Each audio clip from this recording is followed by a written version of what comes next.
Hey everyone, welcome back. This is Dan from DHTV, and today is the how to use the iPad mini camera tutorial where you're going to learn everything that you can do with the iPad mini camera to take better photos and better videos. Let's get started. Alright, like I said, we're going to go through everything you can do with the iPad mini camera, and we're going to start by just opening the camera application. Now, for those of you who want to skip ahead, there are chapters in the description. You can click on those timestamps and skip ahead to exactly what you want to learn. For the rest of us, we're going to go through the basics first and work our way through all of the options within the camera app. We're then going to go through some settings and even some tips and tricks to better your photography with your iPad mini. So I strongly recommend you watch all the way to the end, so that way you learn everything possible and you can get the most out of this camera. So we're starting here in the photo section. So if you're not there when you first open your iPad, you can swipe up and down and you'll see that it switches between all the different options that you have available in your camera app. So just navigate over to photos and we're going to start with taking a basic photo. Now taking a photo is as simple as just tapping this shutter button. It takes the photo, you see a preview. Right underneath it, when you tap the preview, you can take a look at your picture. You have options at the top: share, give it a heart, get information about your photo, trash it, edit, and then you can actually see all your photos. If you tap edit, you have a full editor here, which you'll be able to change things like exposure, shadows, all kinds of stuff, even size and dimensions of your photos. Now, I'm not going to go over the editor here because I do have a full tutorial on the channel. You can click the link in the description after this video and watch the photo editing tutorial, and it'll really help you out when it comes to editing your photos. Now, to avoid having to make a lot of edits on your photo, it's always important to prepare your photo so that you can get the best photo right away. And some basics are to tap on the subject to focus. So you can see if I tap on those AirPods Max in the background there, a little square sort of appears. That's where you're going to focus on. In the same sense, if you tap to focus anywhere, you can see there's a little sun beside that. You can always swipe up to increase exposure or swipe down to decrease the exposure.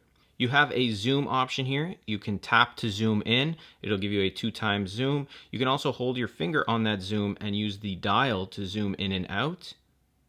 Or you can then just pinch to zoom as well, just like you would with any application. Either way, when your photo is prepared and set up like this, you then tap the shutter button, and again, it's going to save that photo down here. You can preview it and go through all your edits or what you want to do after the fact. Lastly, when it comes to taking your photo, if you tap to focus, for example, on this duck, if you are moving around, you're going to notice that autofocus is going to take over, and you'll see the big square appear in the middle. If you want to lock your focus, you would tap and hold, and it's going to say AEAF lock. It's going to lock the focus and the exposure. Now when I move the camera around, that focus square is going to stay in that position no matter where I am. So that way I don't have to worry if I have like a jittery hand or I'm moving a little bit. It's going to focus on what I want. I can take the photo and it's locked in that position.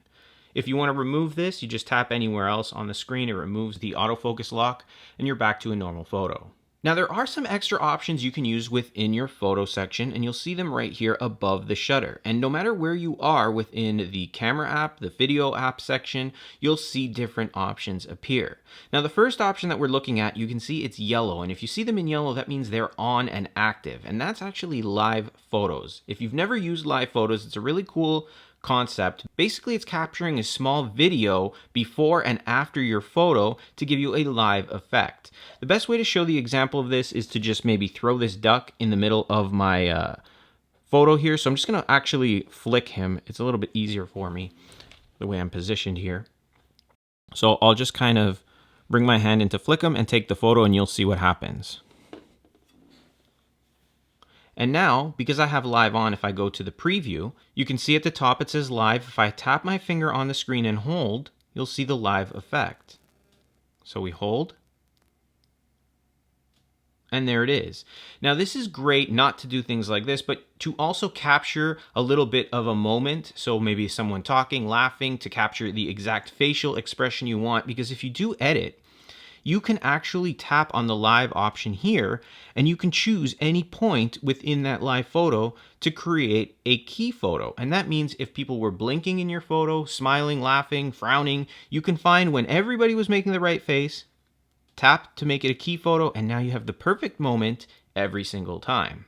So those are live photos. Just make sure that if you are going to send photos to people that are live, if they have an iOS device, they'll be able to hear the audio and see that live photo as well. So just be careful what you say and are doing in those photos if you're going to send them that way. Otherwise, turn them off before you take the photo, and you just tap on it right there and you can see it's off. We'll leave it for now. And we'll move to the next one. And this is a timer. You have a 3-second or 10-second timer. So if you have your iPad on a tripod or someone holding it or leaning up against something, I use this right here. A lot of people ask me about this little stand here. It's great for tablets and phones. I'll link you to that in the description. But basically, all you have to do is set up your timer. So we'll just set our subject. Again, prepare your photo, tap to focus, lock it, all that stuff. Choose the timer you want. We'll just use 3 seconds. Once everybody's in position, you tap, you kind of run into position. It'll give you those 3 seconds and it takes the photo. Now you can preview it and there it is. So that's a timer, very useful. Just keep in mind that while it's on, if you forget that it's on, if you take a photo and you're trying to capture a moment, you'll be stuck waiting the 3 or 10 seconds before you'll capture the moment. So turn it off when you're not using it. That way you don't miss any of those moments. Below the timer is the flash, and by default it's set to auto. It's going to automatically notice the setting you're in and decide if flash is needed or not. So if you want to see how it works, you can turn it on. I'll just close out some lights here. So it's a little darker. We'll take our photo with the flash on. So this is how dark it was in the background, and you can see that it gave the flash to the front. So you'll need to play around with the flash in different settings to see if it's beneficial for you or not. And you should always, again, turn it off if you're not using it, or at least leave it on auto. Otherwise, it'll always be on, and sometimes it ruins photos, especially in the wrong lighting. The last option here flips to the front-facing camera, and now you can see me and all of my stuff here. You have all the same options, so it works exactly the same way. You'll be able to take photos, your selfie photo. Just keep in mind that the front-facing camera is not as good as the rear-facing camera. So if you do need to take selfies, that's how you flip, and you have all your options here as well. You can also flip between different options like this, just like we did earlier when I showed you how to flip to the Photos app. So you just flip around and you'll be able to use the rear-facing camera or the front-facing camera with whatever options are available. So that's the basic photo section. Now, if we go one below, you'll see square. This works exactly like regular photo, except you have a square. So this is perfect for Instagram or square photos if you want that size. And that way you can still use all the same options here. The one thing you don't have is there is no live photos with square. So if you want live, make sure you're in photo. You'll see that appears up there as well.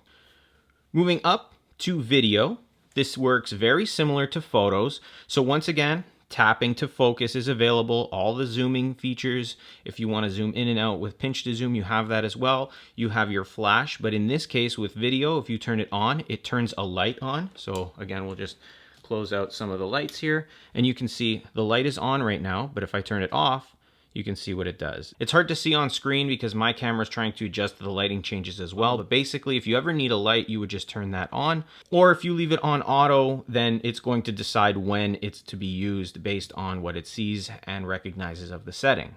You can flip again to use the front-facing camera. This is your record button, and if you tap on it, so basically set up your video. When you're ready, just tap record. You'll see you have a stop. So whenever you're ready to stop, you can. And what's cool is during your video, you can even pinch to zoom if you want. You can tap here to zoom 2 times. You can use the dial as well. Totally up to you. When you tap stop, it stops and your video is saved in the preview, just like a photo was. This time though, you have your video automatically playing. Your editor is going to be a little bit different. If you tap edit up top, you can actually change the timeline down here, shorten the video, cut it, and then you have some options here on the left. Once again, if you want to learn how to edit with the Photos app, there is a video in the description that'll show you how to edit your photos and videos. So we'll zoom back out here. And let's go up one more here where we have slow motion. And basically what this does is allow you to take a video and then have a section of it in slow motion. So for example, I'm going to throw this duck and we'll see the reaction in slow motion. So I'm going to tap to record. We'll throw him up here like this. We'll tap stop. Now if we preview it, you'll see it starts playing. There's the slow motion effect. So I threw the duck. And this is a great feature if you want to catch a slow motion effect for skateboarding or sports or anything really, to give you that really cool slow motion look to your video. Now in slow motion, again, you can use the same features that we used in the other options. You have your flash up top as well if you need to turn a light on or off. Now, if we pull down, this is time lapse, and this is almost the reverse of slow motion. This is going to speed up the video. So you tap, you'll see how it's kind of spinning around here, and whatever's happening on screen, so whether you're taking a long video of the clouds moving in the sky, it's going to speed that up and maybe take an hour of video and turn it into just maybe a few minutes or a few seconds, like you're seeing on screen right here. So that's just a quick example of how time-lapse works. And let's scroll all the way now back to Pano, and this is a really cool one. This is Panoramic Photos. And this is going to give you the ability to get a lot more real estate within your photo. As you can see on screen, we can only fit what fits between this rectangle. But if we wanted to fit more, like everything over here, more of the wall or the couch or whatever that's on my screen, we could use this feature. So we're going to basically tap on this and we're going to move our iPad to capture more real estate. So I'm going to start down here. I'm going to tap the shutter button. And I'm just going to drag it and try to keep that arrow within as straight as possible. That way it looks as normal as possible. When you're done, tap stop. All right. And now you can see what we fit on screen here is basically the Furby and the AirPods Max. But if I tap on the preview, look how much more we got. We got part of the wall down there and we got the couch over here. And if you flip it, to preview it in the landscape mode here, you're getting to see the complete effect of what you've actually shot. And then if you do a couple of edits, you can really make your photo look really good. And I've done this with city photos as well as rainbows and things like that. It's a really cool feature that I feel is very underused, mainly because I think a lot of people don't know how to use it. Now in the panoramic mode also, if you tap on that, you can switch it from left to right or right to left. So depending on which way you want to kind of drag your screen, that's something to keep in mind as well. So those are the options you have within your camera app. But now let's go over the settings that are built in with your camera application that you can use to sort of customize the camera app a little bit to fit your needs. So we've got the settings application open here, and you want to find the camera section right there. When you tap on it, these are all the options you have available to you within your camera app. And we're going to start with formats. Now within the formats, you have two camera capture options, high efficiency and most compatible. By default, it's set to high efficiency, and it's using this option to reduce the file size when you capture your photos and videos. Keep in mind that it's saving them in this HEIF HEVC format. This means that some external devices, so if you upload to a computer, it may not know how to read it, or it's going to read it a little bit awkwardly. So it's your choice. If you set it to most compatible, it'll save it in more compatible JPEG formats, and that way most devices should be able to read it. So if you're taking it from your iPad and bringing it up to your computer, you shouldn't have any issues reading it, but you are going to have some options that are not available. Most compatible will always use JPG, but 4K videos at 60 frames per second will not work, and 1080p videos at 240 frames per second in the slow motion camera will not work as well. Now we're going to go over that in the next option here, but I traditionally leave it to high efficiency. If you find that you're having issues, test out the most compatible. The next is the record video. If we tap on this, this is where we set how our camera is going to record the video. And by default, it records at 1080p HD at 30 frames per second. And you can see right here what all of these options are going to do in terms of taking up space on your iPad mini. So I leave mine traditionally at 1080p at 30 frames per second. And when you open up your camera app and you're in the video section, that's what it's going to be shooting at. If I change this over to, let's say, 4K at 60 frames per second, and I go to my camera app, it's now going to be shooting at 4K at 60, and you can see right there at the top, it's shooting at that 4K 60 frames per second. So it'll give you a little bit more information when you do change those settings. So go through this, choose the option that you feel is best for you, and just make sure it's set to that, because that's where you're going to be shooting every time you take a video, unless you change it. The Show PAL formats, this is video format used in many countries like in Europe, Africa, Asia, and South America. If it applies to you, you can turn it on. Otherwise, just leave it off. It doesn't apply to me, so I leave it off.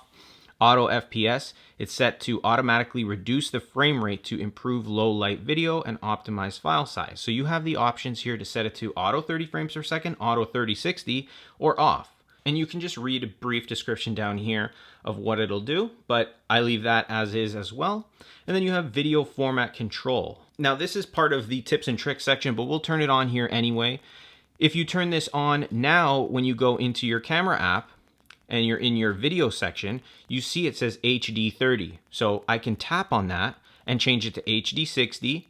I can change it to 4K 60, and I can change it back. I don't know why this isn't on by default, but I strongly suggest you turn it on. That way you don't have to go into these settings all the time and change which one you want to use. But whatever you have checkmarked here is going to be the default, and then you can change it within the camera app like I just showed you. The next option is record slow-mo, and this is just like the one before. You're going to choose how it's going to record your slow motion videos, either 1080p HD at 120 frames per second or the 240 frames per second, which is what we're using and what you saw in the slow motion section of this video. I strongly recommend just leaving it as is, unless you do for whatever reason want it to be 120. The higher the frame rates, the slower it's going to look. Again, it's going to show you how much space it's going to take up for a minute of video. And obviously the second option is going to be higher and use more space. Preserve settings is a good feature. You can preserve some of the settings. So as is, anytime you open the camera app, it should open up in your photo section. But if you traditionally use video or other options, what this will do once you have it set is preserve the last mode that you've been using. So if you take videos a lot more, we'll turn this on. We'll open our camera app and we'll set it to video. So now it's set to video. If I close my camera app here, because I have the preserved setting turned on in my settings here, now when I open my camera app, it should open in the video tab rather than photos. It's just going to preserve the last option you were using, and that way it's a little bit quicker for you if you're more of a video shooter rather than a photography shooter with your camera. I leave mine off because it's not a big deal, and if I am using the camera on the iPad, it is for photos. Below is grid, and I like this. If you turn it on when you go to your camera app, it's going to create this grid. Now, I don't know 100% what the true photographer professional would use this for, but for me, I use it to align my photos so I know where the center is and I know where everything is in my angles and stuff like that. I did read something about rule of thirds.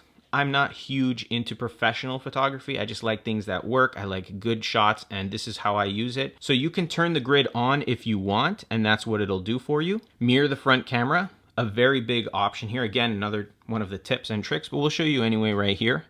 And basically, when you take a photo with the camera app, the front-facing camera, so you can see my hand is like this. If I take the photo and I look at the preview, my hand moved to the right side. And you can see right here on my camera, it says Sony. You can read it because it mirrored it just like if you were looking into a mirror. A lot of people don't like this. And if you're one of those people that don't like it, if we go back to our settings and we tap on mirror, the front camera, now if we open our camera app and I go like this and I take my photo, and now if we go into the preview, you can see it doesn't mirror it. It's showing it as it was shown, but now everything's backwards. So my shirt, everything's written backwards. The Sony on the camera is backwards, but my hand is where you saw it before you took the photo. It doesn't flip it like a mirror. So keep that in mind. How you want to use it, it's totally up to you. Next is scene detection. So this is going to automatically improve photos of various scenes using intelligent image recognition. Leave that on if you want that. If you don't, turn it off. And then lens correction is going to correct the lens distortion on the front and ultra wide cameras. So this is, again, if you want to leave it on to have that distortion correction, leave it on, turn it off, play with it as you would, see what the differences are, and then set it to what's best for you. So those are the settings for your camera application. Now let's go over some tips and tricks that you can use with your camera to take better photos and to do different things. So we talked about already a couple here. So the mirroring of the front-facing camera, and then the preserve settings and the grid. So those are all there. You've seen how those work. Turn those on and off as you would. But let's jump into the camera app once again here, and we're going to focus in on photos. First off, a lot of people complain about grainy photos. Usually it's due to bad lighting. You want to have good lighting with your photos. This is generally some good lighting. And you want to make sure you tap to focus and all that. Also, don't zoom in, because zooming in means you're digitally enhancing to get closer to it. And the more you zoom in, the more grainy it's going to be. And hopefully the camera picks it up, but you can almost see this graininess in the photo. So you tie in zooming in with bad lighting, it creates a very bad photo. So try to keep your photos zoomed as is and just get closer to your subject. Also, don't have the lighting facing the camera. So if I move this light here and I face my camera as best I can, you see how it's kind of ruining the shot? Not the shot that the iPad is taking, but even the way the video looks on YouTube. It's kind of screwing it up and making the background so dark, it doesn't work very well. You want to have the lighting facing the subjects. That way the lighting is on them and not getting into the camera and kind of ruining the shot. You also have options to take burst photos. So if you just hold your finger on this shutter button here, you can see it's bursting a whole bunch of photos right there. If you tap on the preview, you can see burst 19 photos in not even a second. So you can use that as well. Taking your photo can be taken like this, which is a portrait mode look, or you can shoot in the landscape option here. I'd suggest landscape. It's just personal preference for me. And if you are going to upload to YouTube videos, you want to keep them in this landscape mode if you're going to shoot video.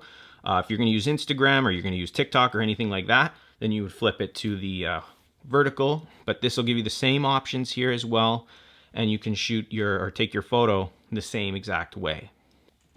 Also, you can use the buttons here on your iPad to take photos. So if you press on them, it'll take the photo, both of them, either one. And you can hold on them and it'll take that burst photo as well in the same way. You can see it's bursting those photos out. Now, when it comes to opening the camera app, there's many ways. Tap the camera. You can pull your control center down. You have a camera icon here, which will allow you to open the camera app as well. And you can also just use the simple search. So if you just go to your app library here and just type in camera at the top, it'll search for the camera app as well. So that is how you use the iPad mini camera tutorial. If you have any questions, feel free to ask me in the comments below. I'm happy to help you out. But if you did enjoy this video, be sure to hit that like button and subscribe to the channel for more videos like this. And click the bell notification box to be notified when I post new videos. As always, there's a link in the description to the full playlist of great iOS, iPhone, iPad tips, tricks, and tutorials to help you get the most out of your iOS device. So definitely check that out if you're looking to learn more. And as always, I'll see you in the next one.